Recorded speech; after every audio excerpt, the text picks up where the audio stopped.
কদিন আগে তোমাদের সাথে চাল কুমড়ো বা ছাঁচি কুমড়োর একটা রেসিপি শেয়ার করেছিলাম। তখন তোমাদের বলেছিলাম যে হাফ করেছি আর হাফটা আমি রেখে দিয়েছি আর একটা অন্য রেসিপি বানাবো বলে। তো আজকে সেই রেসিপিটা তোমাদের সাথে শেয়ার করব। খুবই ইজি আর খুব সিম্পল। তোমরা এটা নিরামিষের দিনে খুব অনায়াসে কিন্তু বানিয়ে খেতে পারবে। উপোস তাপসের দিনেও করা যাবে। এটা একটা সুইট ডিশ।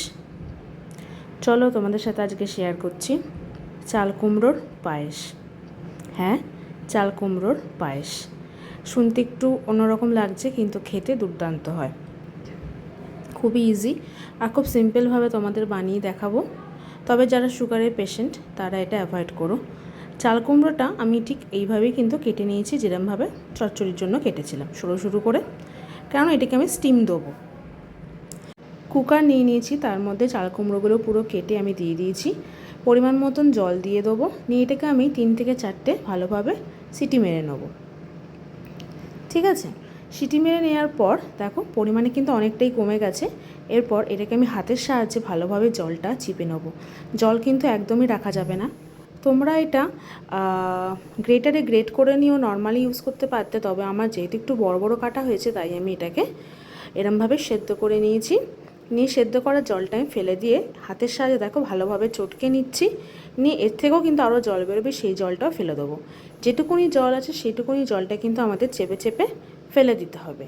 এরপর একটা কড়াইতে ঘি গরম করে 1 চামচ মতো ঘি দিয়েছি। কাজু আর কিশমিশটা আমি ভেজে নেব। হালকা হালকা ভাজা হয়ে গেলে আমি কাজু কিশমিশগুলো একটা অন্য পাত্রে তুলে নেব।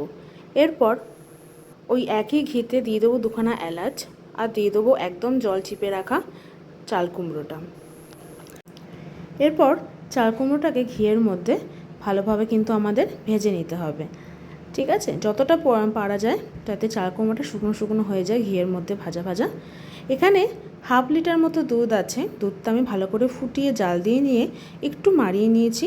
নিয়ে তারপর আমি এর মধ্যে এটা অ্যাড করে দিলাম। এরপর ছাঁচি কুমড়োর সাথে দুধটাও ভালোভাবে কিন্তু আমাদের মিশিয়ে নিতে হবে। নিয়ে এবার দুধের সাহায্যে এটা ফুটবে। কিছুটা মিল্ক মেড আমি অ্যাড করলাম, খেতে আরও ভালো হবে, একটু ক্ষীরের টেক্সচার আসবে। দিয়ে দিলাম চিনিটা পুরোটা দিইনি, যেহেতু মিল্ক মেড দিয়েছি চিনিটা অল্পই দিয়েছি। নিয়ে ভালোভাবে চিনি এবং মিল্ক মেডটাও ভালোভাবে মিশিয়ে নিয়ে দুধটা অনেকটা দেখো কমে গেছে। এর মধ্যে এবার অ্যাড করে দিলাম ওই ভেজে রাখা কাজু আর কিশমিশটা। এরপর দুধের মধ্যে দিয়ে ভালোভাবে আবার কিছুক্ষণ ফুটিয়ে নিতে হবে। আমার মোটামুটি এটা হয়েই গেছে। দেখো আমাদের রেডি। এবার এটা আমি সার্ভ করে নিলাম একটা জায়গার মধ্যে। এটা তোমরা নিরামিষের দিনে 1 বাটি খেতে পারো, পেটটা ভরে দেবে। বা নর্মালও খেতে পারো, তবে সুগারের পেশেন্ট যারা ওয়েট লস করছো খেও না। চিনি অনেকটাই গেছে, মিল্ক মেডও গেছে। লাস্টে আমি ওপরে একটু স্যাফরন ছড়িয়ে এটা সার্ভ করেছি।